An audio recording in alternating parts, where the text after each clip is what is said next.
Welcome to Talk Cosmos, the show where Rose Minahan and her panel of guests bring you leading-edge astrology conversations through a journey of soul growth patterns connecting astrology's energetic cycles. Get ready to understand your path in the cosmic roots of the stars.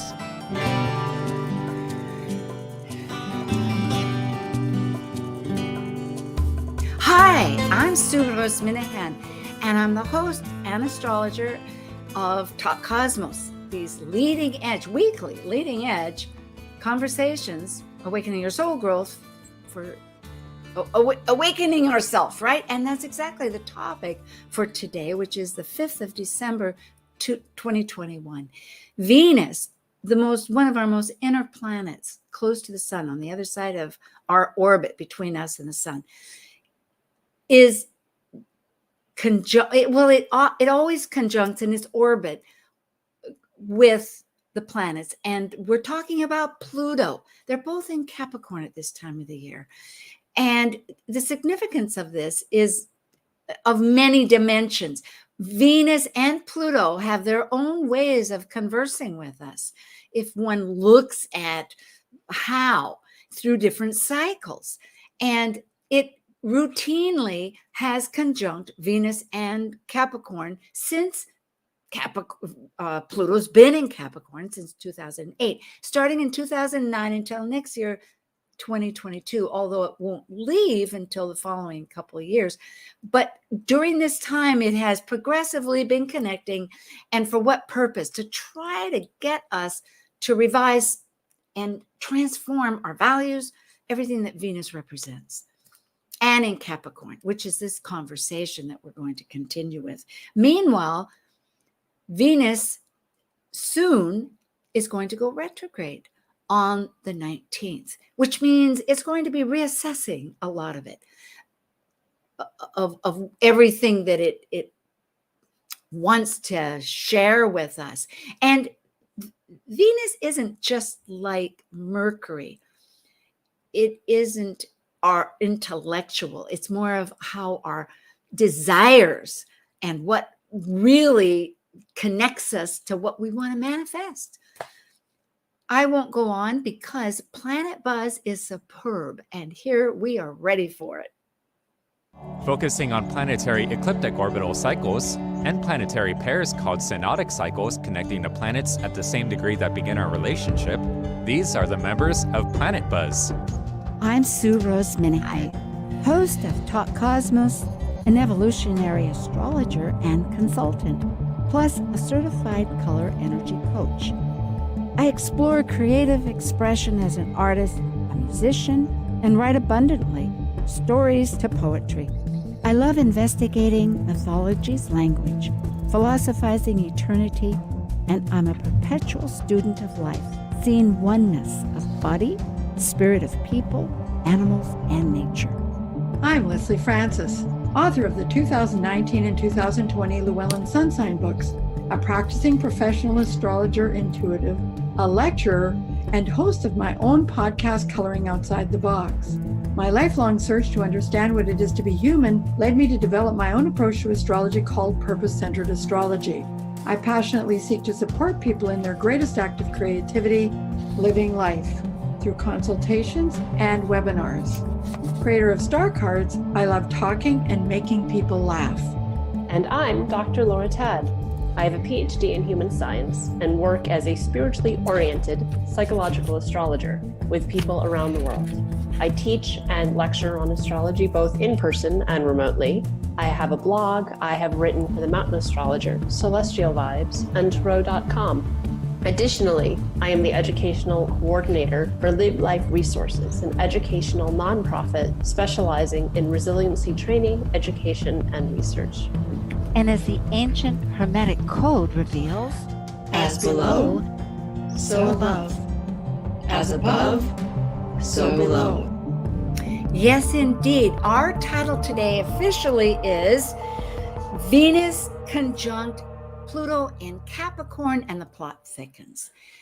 Yes, and there have been three, just to keep us all up to date here, three conjunctions between Venus and Pluto this year of 21. One was in January, one is upcoming on the 11th, and the last one is going to be exactly on Christmas Day on the 25th, at least here on this side of the world of that we are.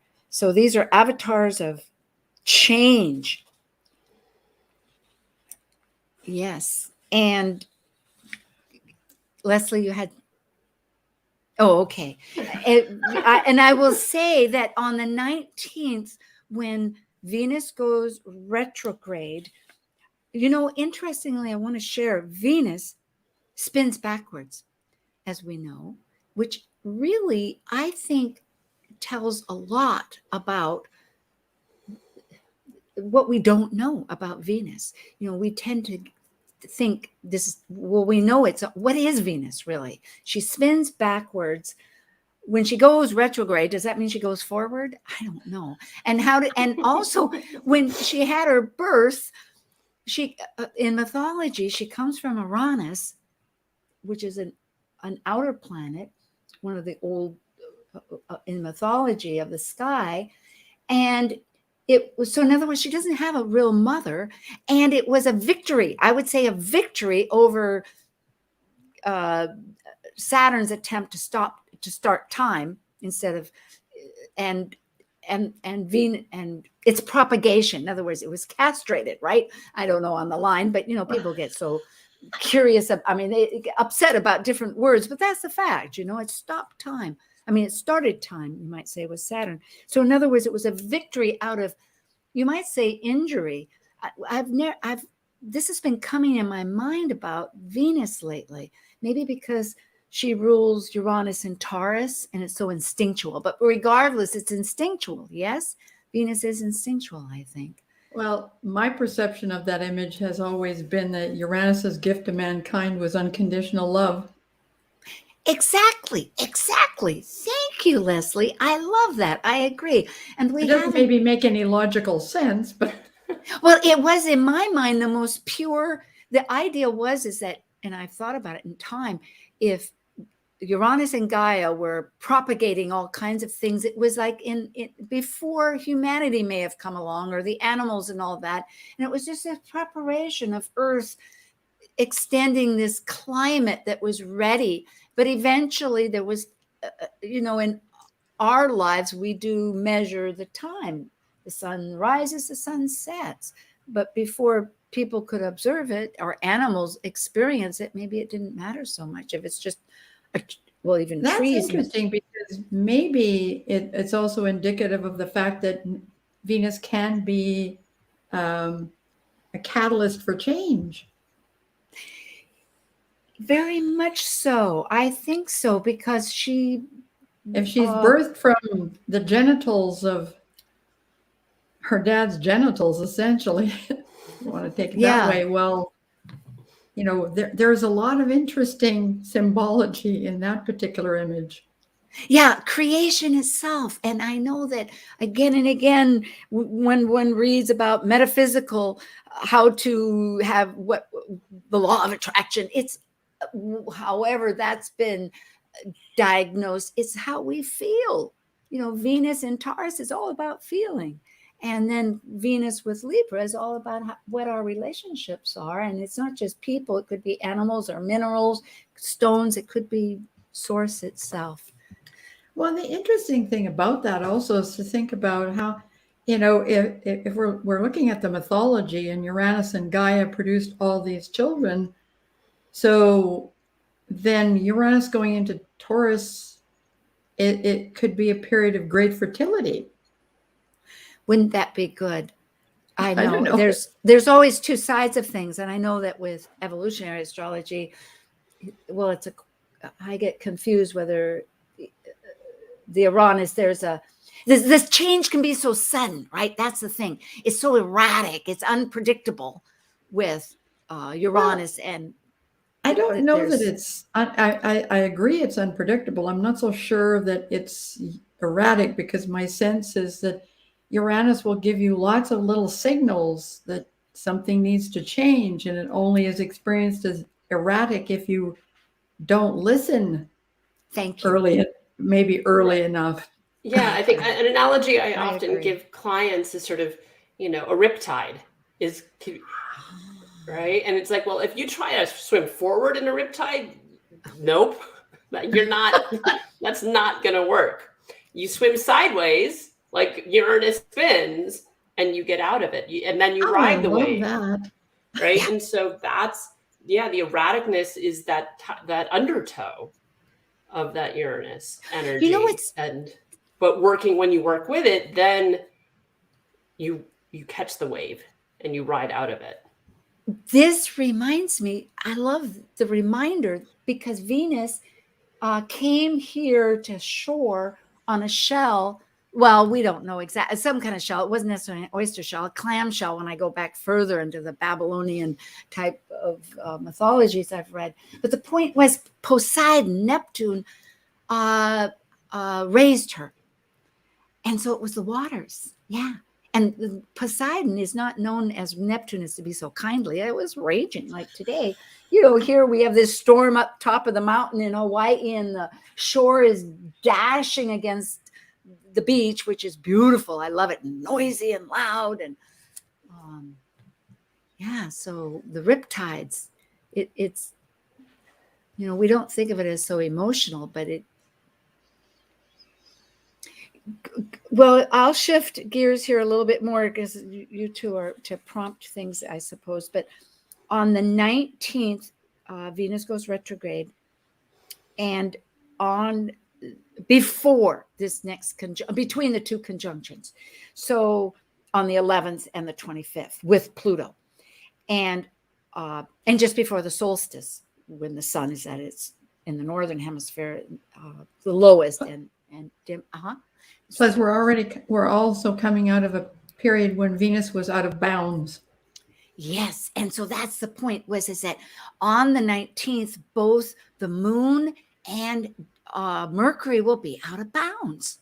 And they're not only out of bounds, but they're also at the same declination at 25.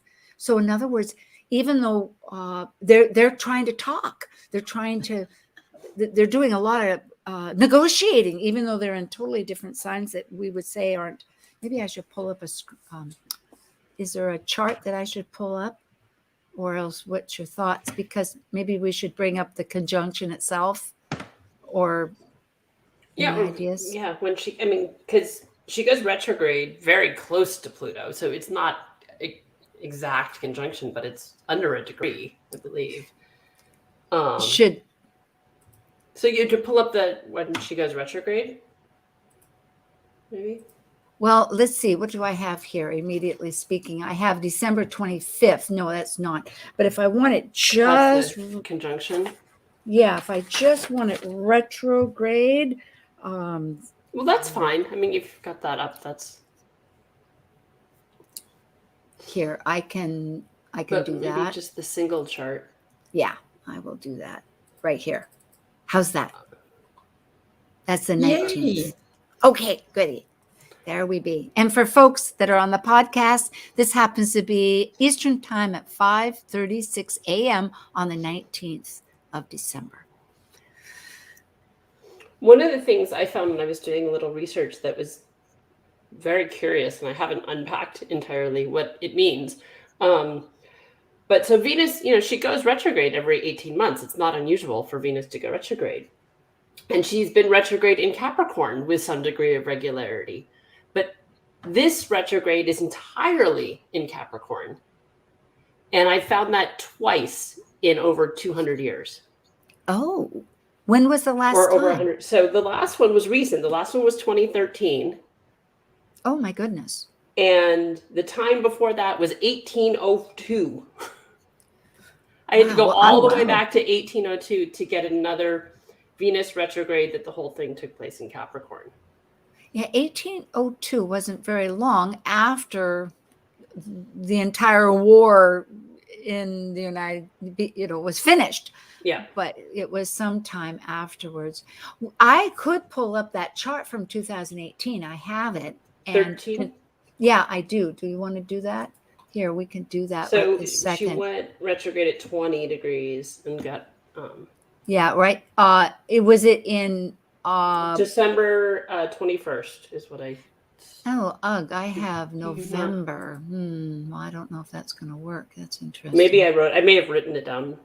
Yeah, okay. And shall I conjunct it with this? Oh, I see. It was I wasn't retrograde. looking at conjunctions. I was looking at retrogrades. Yeah, and I was looking at conjunctions. Okay, well, then let's just do what we have. All right, so this is actually the conjunction between, just shortly after that, like this conjunction will be happening just shortly after the retrograde. So, it would be before, wouldn't it? well, it's before and after because it's on the 19th, but we have the one coming up on Oh, the no, we're looking 29th. at the, oh, The I'm looking at, 25th. I was looking at the 2013 chart, sorry. That's okay. Yeah. Well, let's see, it was at 9 degrees, that last conjunction. Well, again, I guess the only thing that stands out quickly in my mind are two things. And one is that it's the thinking process, right? Mercury in Capricorn is trying to figure out things like how to manage, how to get, where's the power, where's the structure, all that kind of stuff. And also I'm looking at the Chiron with Uranus. Maybe it's time for getting that authentic identity attached to it all, right? And in fact, they're square. So that it is that real conundrum of who are we anyway with this new process of finding our new values and structure. Yeah, I mean, I think with this conjunction, because like this might be the last one in Capricorn. No, I it's don't know not. if I there's checked that. Nope. There. Oh no, the Capricorn. Oh, you're talking about. Okay. Venus conjunct Pluto in Capricorn. Is the No, next it's not. conjunction Pluto out of Capricorn? No, it's not. Actually, Well, won't we have, Maybe it's the second to last. nope. It's 2 more next year. yeah, I was going to Yeah. say we'll have Okay. 5 passes. Yeah, because it's going to be 27 degrees next year. It's going to be in conjunct our Pluto return in the United States. So basically, it seems like ever since Capricorn has been, okay, let me get the thought out in the time. Since Pluto has been in Capricorn, it's been a constant process, like that glacier we're talked about with, well, maybe with anyway, of change, because as Pluto returns to the same degree of the United States chart, and there's been indication last year with some change with starting the war in 1775, bearing arms, and then this year having the declaration 1776 against England. In other words, we're having that Pluto return. And at that time, Venus is going to be part of the team.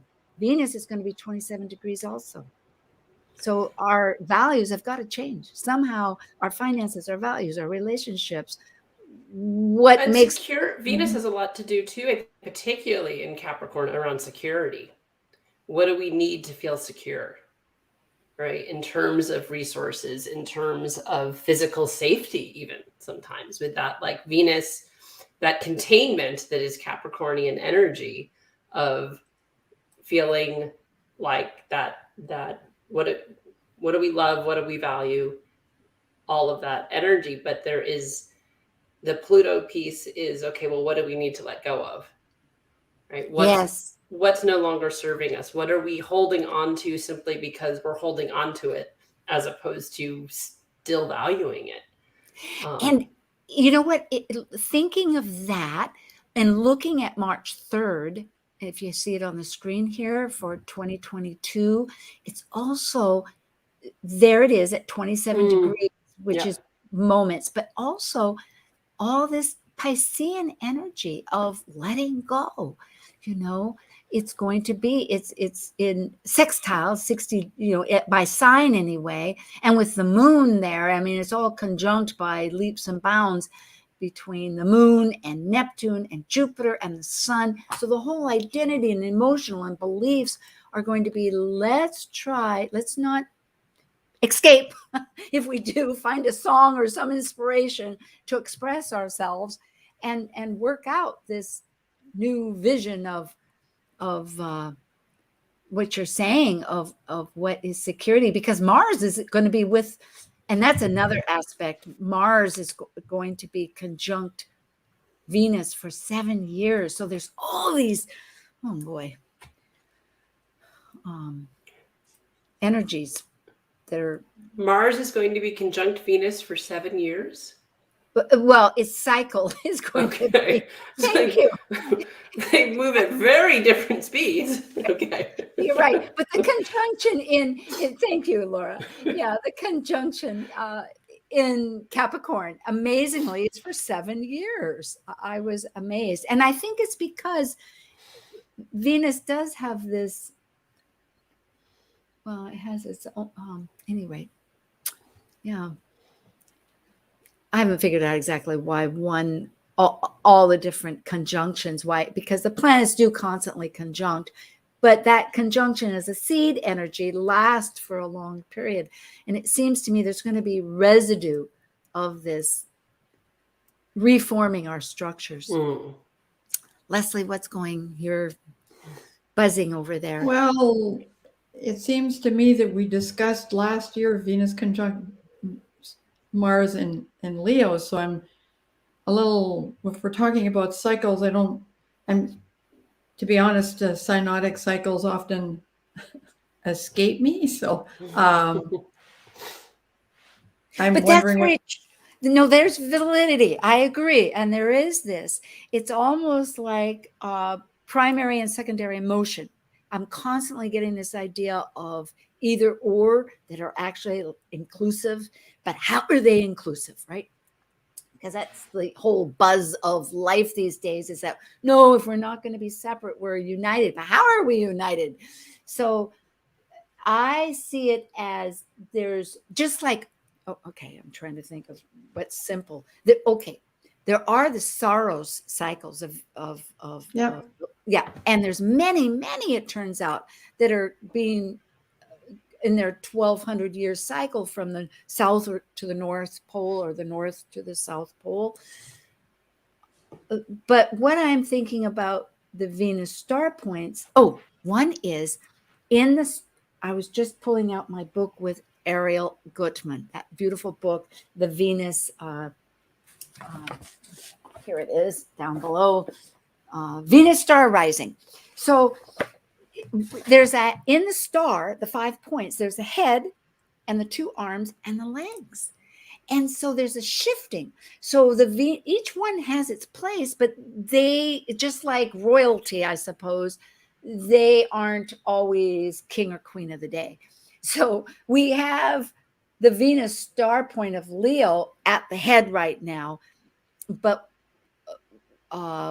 because it's every 9 months. But we have 5 Venus star points generally. They haven't changed. We have 2, they come in pairs. There's one with Capricorn and Leo in a pair, one in Aries and Scorpio in a pair, and then we have the renegade, which happens to be Gemini. Well, 2 of the pair, and they last for 104 years. 2 of the pairs are saying adios, see you later, and which they do, and that is Aries and Scorpio. But the other 2, Leo and Capricorn, are still midstream. They're about 18, like this one's going to be 18 degrees, I think, coming up on January 8th, I found out, and we could pull that up. So at any rate, they're both living, but what happens is one becomes the arm, and there's a receiving and there's a giving. So there's a lot of science with this. It's a different role. Yeah. So they're still there. And, but maybe not, just like in our charts, they all have their functions of how to communicate and why they communicate. Did I clarify anything? A little bit. Yeah. I don't know if my brain is working really well today, so well, let's go back. You could probably explain something really simple, such as add a cup of flour to the egg butter mixture that you have, and I might go, what? Oh, yeah. Well, you know what? Since we are talking about Venus and Pluto, and today is the 5th, and we've just finished the eclipse. Yeah, I'm so that may thinking, add yeah, to the then, fogginess. yeah, it Oh no, it it's really, those three planets that are out of bounds. Mercury, Mm. Mercury, Moon. Isn't it Mercury, Moon, and Venus? Or is it Mercury? I don't remember. I know it's Mercury and Venus for sure. I just forget which one the third one is. well, I don't know about you, but the last few days it's like, yee, it is. And you know what? When we're changing, when we have these energies that are instinctual more than I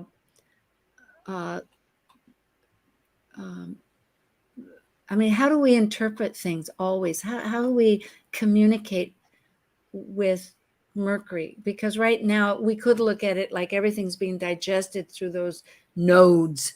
We're trying to go forth, but actually our south node is in fire. It's in Sagittarius. So it just wants to get on its horse and ride a little bit, Well, Only plus has- we just had a south nodal eclipse, which has to do with old patterns, and it kind of feeds into the Venus-Pluto conjunction. And even though they've been conjunct obviously several times since Pluto went into Capricorn, I think the significance is the critical degree that Venus goes retrograde at, 26, combined 27. with an opportunity to, we keep on being invited to revisit our feeling of how are we grounded, speaking to what Laura said about security, how are we grounded? And that's not an easy thing to do right now, because Uranus and Taurus doesn't want us to settle back into the same old groove. And so when you look at how those function together, and the fact that Venus is going to be in Capricorn for quite some time, and then we begin that new cycle of, I know this because Venus and Mars conjunct in Capricorn the day before my birthday. So I've been paying a lot of attention to that. It's interesting because, we want to solidify things when we're talking about Capricorn. But, speaking of Venus coming out of the water, things are maybe more fluid, and we're trying to determine how, and it speaks to the March chart that you showed us, where there's more fluidity than there is in the retrograde chart. Yeah, I think because we are soon, we're going to break for a moment, but this is so powerful because it goes right back to the whole mythology. It's not a clear picture. This birth is coming out of a great need of survival, of getting to what we really desire in life, for life. Like we said, the greatest unconditional love, if we could really obtain it. And it's in a turbulent water situation. Water is like the riptides, like you were saying, Laura. So really, if we're unsure, I guess we need to be grateful. We'll come back really soon. This is December 5th with Planet Buzz, Talk Cosmos, leading edge conversations with Lesley Francis and Dr. Laura Tadd and myself, Sue Rose Minahan. Thank you. We'll be right back and appreciate you.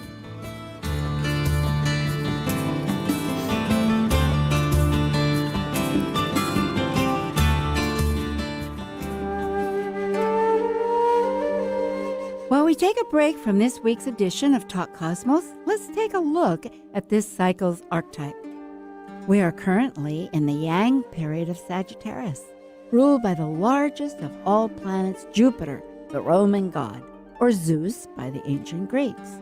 By leaving a cycle based on power and powerlessness, of life and death and regeneration, involving committed relationships, Sagittarius energy finds meaning for an expanded perspective and potential for actualization in their search for truth. As a mutable fire sign depicted by the centaur, Sagittarius is adventurous and seeks the beyond. Sagittarius travels to far places, physically and mentally, to find the truths of life. Uncover new depths of yourself by decoding the moon planet cycles and phases. Uniting Eastern and Western astrological approaches, This groundbreaking book, Astrology by Moonlight, takes you beyond static birth chart analysis and immerses you in the diverse power of the lunar phases. Tara All from the USA and Ashwin Subramanian from India have come together to take a fresh look at the moon and its synodic phases with each of the traditional and modern planets, including Pluto. Astrology by Moonlight also reveals how the phasal relationships between the moon and planets help you recognize your personal rhythms and find more meaning and purpose in everything you do. Life is full of cycles and phases, and anyone, whether they know astrology or not, can relate to them. And if you know almost everything about the topic, it just might open the door to a new perspective. One more time, the complete title of the book is Astrology by Moonlight, exploring the relationship between moon phases and planets to improve and illuminate your life, and is now available to order on Amazon and most places books are sold. The book will be out for delivery when it releases on December 8th. Talk Cosmos brings you leading-edge astrological conversations with hour-long programs each week on KKNW. The show goes live every Sunday from 1 to 2 p.m. Pacific. Talk Cosmos weekly programs are also available to watch live on Facebook and YouTube, along with daily chats throughout the week on the Talk Cosmos YouTube channel. While you're there, make sure you click like and subscribe buttons so you can get the full Talk Cosmos experience. Or, if you'd rather listen to the show archives with audio only, the entire podcast collection since 2018 is available on most podcast carriers. So, grab your coffee, tea, or kombucha and enjoy the show. Hello, this is Annie Hart, spiritual teacher, and you're listening to Talk Cosmos on Alternative Talk 1150 AM, where we discuss the meaningfulness of our roots in the stars. Broaden your horizons. You'll be amazed at all the topics we cover on Alternative Talk 1150. Hi, here we are. Well, you're right, Lesley. And this is, again, we're talking about Venus in Capricorn conjunct Pluto, the Plot Thickens. So, yes, all three are and retrograde right now. The Moon, Mercury, and Venus. It's like You mean out of heyday. bounds. Out of bounds. Thank you. Out of bounds. Meaning Retrograde moon would be scary. Yeah. Oh, yeah, thank you. Oh, I know. And there's going to be mining up there. Both China and the United States want to mine the moon. I was like, oh, no, please. Any rate, so advanced thinking, but no. So the point being, they're all three away from the sun's domain and can talk. And they're all talking to us. It's pretty vocal right now as we're trying to figure this out ahead of time.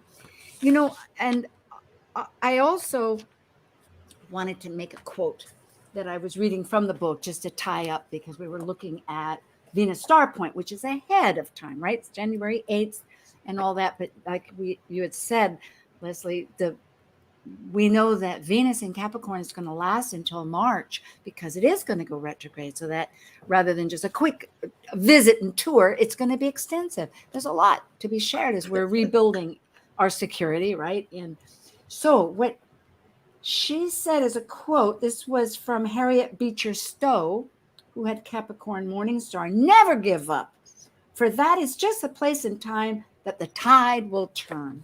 Meaning preservation, right? And that is so Capricornian. It is tradition, it is stability. And how yet do we she was rebuild? all about breaking up the status quo. Yeah, the Right. I mean, tide Harriet came in. Beecher Stowe, right? I mean, she wrote Uncle Tom's Cabin, which was huge in moving the abolitionist movement forward in this country. So it's interesting because she was all about breaking up the status quo. Yeah, and she was a And the old morning way. star, which means it's a little more vigorous. And I didn't go on, but about 5 or 6 of the people that helped write the Declaration of Independence all had Capricorn evening stars. I was like, oh my goodness. So I guess they had reconsidered. They some of had that. Venus and Capricorn as evening star. Yes, they had the Capricorn evening star. I could go back and try to find that. Yeah. But at any rate, what we're talking about, maybe we should bring up one of the conjunctions. Let's bring up on the 25th or the 11th. We could do both, I guess. Yeah. Start with the 11th, since that's just in a couple days. Okay. And for those people being so patient here, it would be down. I did every single one with solar fire, which we can do. Oh, I did the wrong one. So I think the question becomes, can we come together to create a different form? Mm-hmm. Right, or is it going to be individual, like my change, not your change? Yeah. Well, You know, the I Ching does say you cannot change the world unless you're prepared to change yourself. So Yeah. oh, here you go. There you go. And I was just remembering from reading also with alchemy, because I think the three of us are in this book that we're trying to get through about ideas. But that is it. One cannot integrate the opposite until you meet your shadow. And the best way is, part of it is elements, right? Because we're talking Capricorn here. And I'm noticing that in this chart on December 11th, coming up in a week after today, on the 5th, that Mars is at the end degree, another critical degree, 28 degrees, 29 degrees of Scorpio. But our actions, in other words, of how we're assessing our power and what we're exchanging with people, and the broad, for the United States anyway, and East Coast, with Canada, and because Lesley is from Canada, we must remember there's other places in the United States. In other words, we have some help, right? But it's still, maybe in Scorpio, you have to be very pure about your intentions. Well, and then at least for the moment of the conjunction, it's trine the moon. Yes. So it is back to that. In Pisces at 27. Yeah. The emotional. The Mars is trine. Yes, exactly. So we're debating between. Or just very emotional about what's going on. Right? Thank you. That the challenge, trines are just easy flows of energy. It isn't necessarily beneficial. So the challenge with this is going to be to not be emotionally reactive to the changes that are maybe being put into play, or how it's not to not be emotionally reactive, but to be mindful of how we react emotionally. Because now this it could be a hair trigger response. Well, yeah, especially since we're in a first quarter moon. Yeah, which is act, but the Venus Pluto sits right in the midpoint of that trine. And so, interest. Go ahead. So I really, I assume that's Capricorn rising. Yes. 6 degrees, it looks like. So but that's again, how's the structure going to change? But also the moon Neptune. Yeah, you can react or you can respond. And it's a really interesting thing, because one of the first things that popped out to me is, can you understand that you might not know exactly what you're creating? But if you're in a first quarter moon, you have to take those steps. You have to start to manifest something. Yeah, and intention really matters. Or one could just escape and have a good party because it's holiday time. With Capricorn rising, you're going to have a party?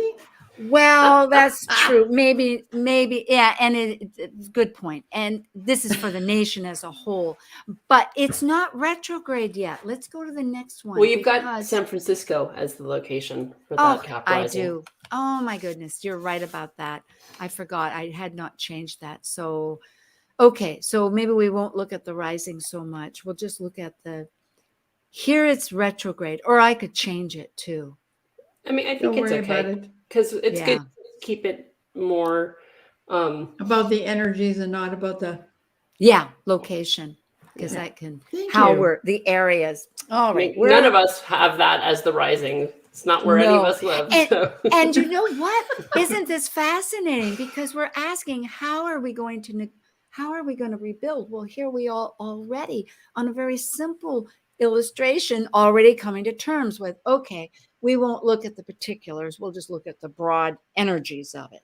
So hopefully that might be, by the time we get to the real retrograde of, when I say the real retrograde, it's another conjunction, but it's a retrograde on the 25th at 25, 26, if you up at 26 degrees Capricorn. When also, I believe, Saturn and Uranus are exactly, the rulers is exactly. Well, it's probably a good thing that this happens in the middle of the night, because otherwise Christmas dinner could be very interesting. Yeah, well, And what degree is Jupiter at? 29? Yeah, 29. Just before it goes, I think, in a few days to Pisces to have its entrance. So, again, we're wanting, I think, to find another way. If we could just get a different boat to sail on, but it's and I think maybe that advice about the tide, in other words, timing, Capricorn wants to control the time, but really sometimes it is the moon and sun, and the moon largely has a lot to do with the tides. It evolves in its own method. So in other words, there's more to be added to the story here. The interesting thing about this is that the sun is in Capricorn, correct? Yes. Yes. Yeah. Well, 3 degrees. So Saturn in this chart is essentially unaspected, other than a separating trine to Uranus. I didn't look at semi-squares. I was just looking at. No, it's a square. It's a square to Uranus. Yeah, but it's a separating one.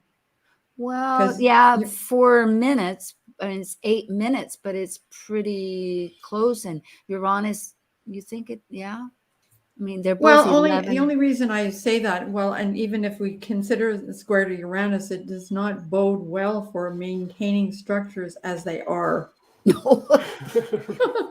Thank you, Lesley. Sorry, I was getting picky about 4 minutes, but yeah, and of course we know that square hasn't finished its playing with us, so right. No, and it is right, because Uranus they'll reconnect. Hey, good. I'm going to stop sharing and go back to everybody and say, you know what? I'm thinking it's integration, isn't it? Rather than feeling like we have to resort on our thinking process, because we have the nodes in Gemini right now, and there is this emphasis that Mercury as a steersman is trying to tell us this, but actually Mercury, Hermes, goes down to the spirit with the underworld. And when we're looking at this Venus in Capricorn, that Pluto is working to transform, or is transforming and has been, it's a matter of involving inclusiveness, right? With our feelings, with our neighbors, with so many other aspects, of listening to. Well, in my mind, it should be an opportunity for us to find a way to bridge the polarities that have become increasingly rigid, right? Mm-hmm. And recognizing that the guy across the street, even though you don't agree, is still a human being, and and try to find a way to, because Capricorn in energy can be somewhat isolationist. Wouldn't you agree? Well, it's a structure, so it has a boundary. That's right. It's not there is a limit. There are limits and boundaries when it comes. And then you look at this, the balance of the nodal axis, and because Sagittarius energy can be quite self-righteous. I'm right, you're wrong.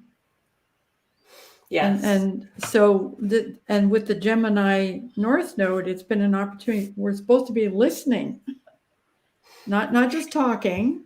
We're supposed to be listening and understanding that communication isn't just when words fall out of your mouth. And Venus does rule Taurus, which is the senses, which includes ears, which is listening.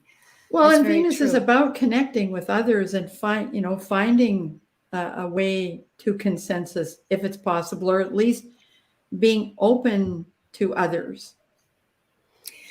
And I really think, would you agree that because it's in Capricorn, it's shifting Capricorn a lot, the sign of Capricorn.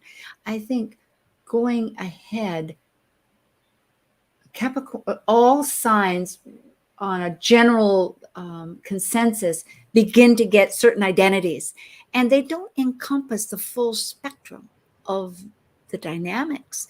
We tend to have little cliches of ideas of what a sign incorporates, and Capricorn certainly does manage, and it certainly has time-oriented factors and discipline and authority and mastery and all these abilities that little sea goat that went from the sea and lost its tail and went up to the top of the mountain, obtained to see a new view. But what did it look at? It's looking at perhaps a new vision, right?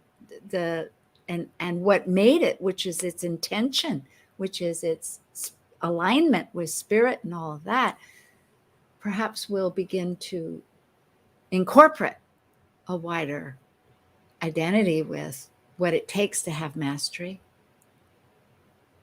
Sure. And I think too, we're part of this period, I think, because Capricorn gets so associated with work and vocation too. So I do think that that's part of this, is as we're hopefully, knock on wood, coming out the other side of the last 18 months, 2 years, what does work look like? And the conception of work and hard work and what it means to be a hard worker being reinvented.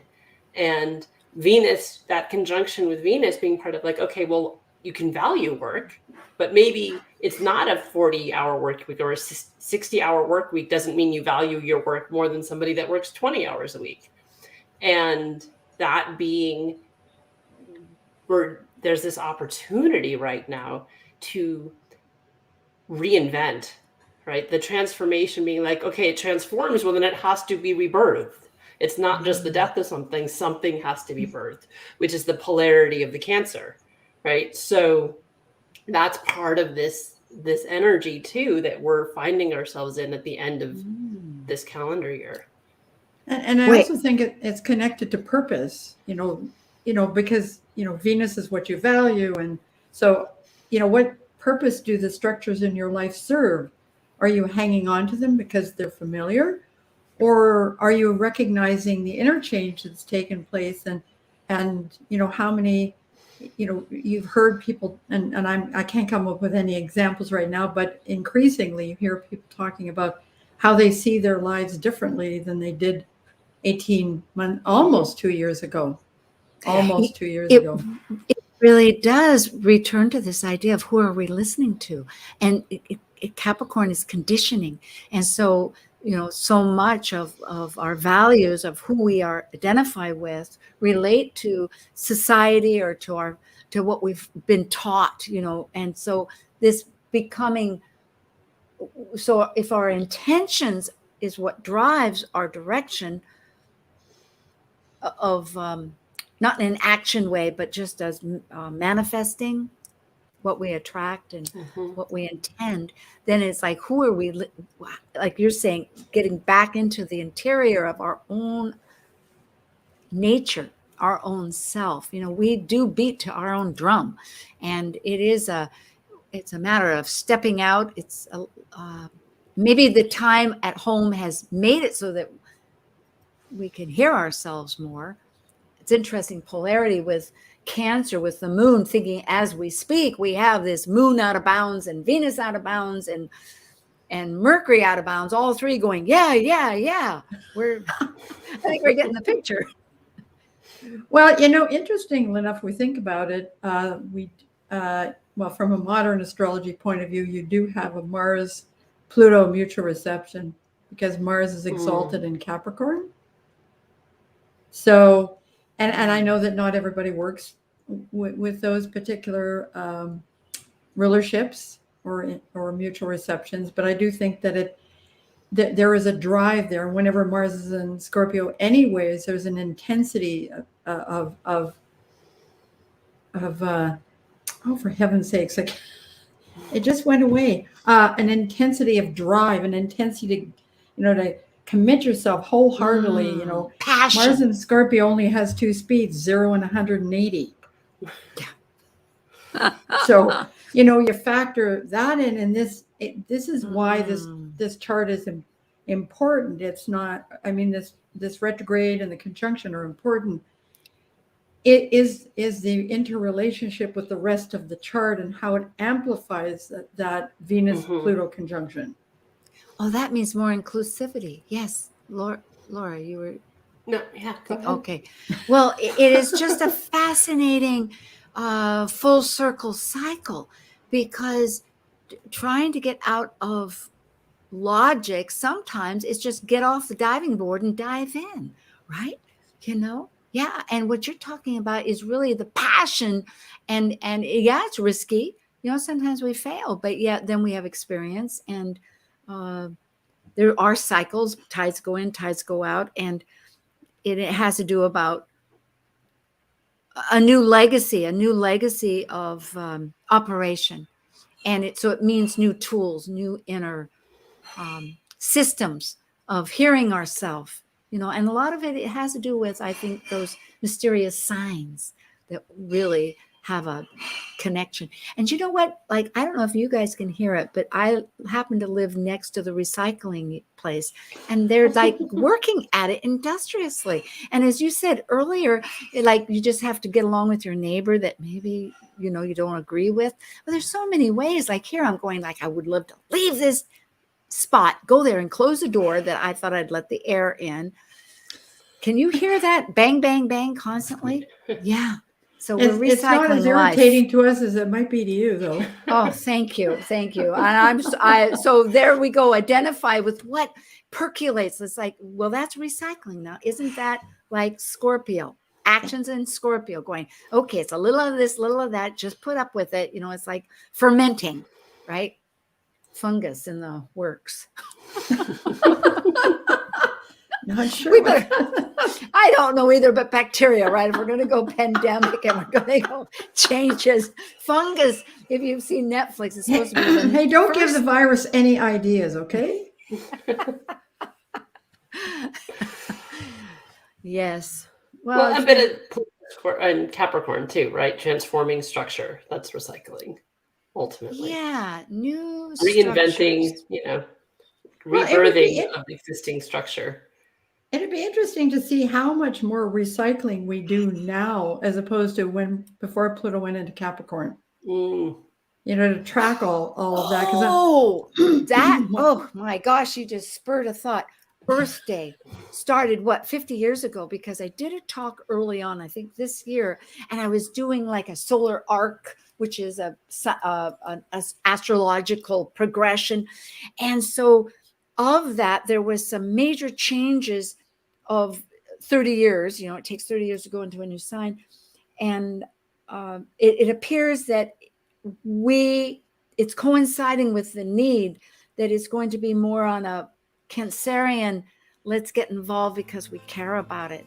So yeah, the structures, maybe the polarities, Capricorn and Cancer, Earth, Venus, going backwards, getting back to what do you really want? What do you really need? And what have you told yourself you want and need that you don't actually want and need anymore? Yeah, exactly. And that relates to the other folks, that we're not alone. We've got our mountaintop has, I don't know about fungus. We're back to that, are we? Back to the basics. Thank you, Lesley. Thank you, Laura, Dr. Tadd. It's a real pleasure. Planet Buzz once again. And goodbye to 2022-21 for Planet Buzz. We'll be back. Next year. Yeah. Thank you for joining us on Talk Cosmos, the show where Sue Rose Minahan and her panel of guests connect soul growth patterns with the energetic cycles of astrology. Be sure to tune in next Sunday at 1 p.m. Pacific Time to continue your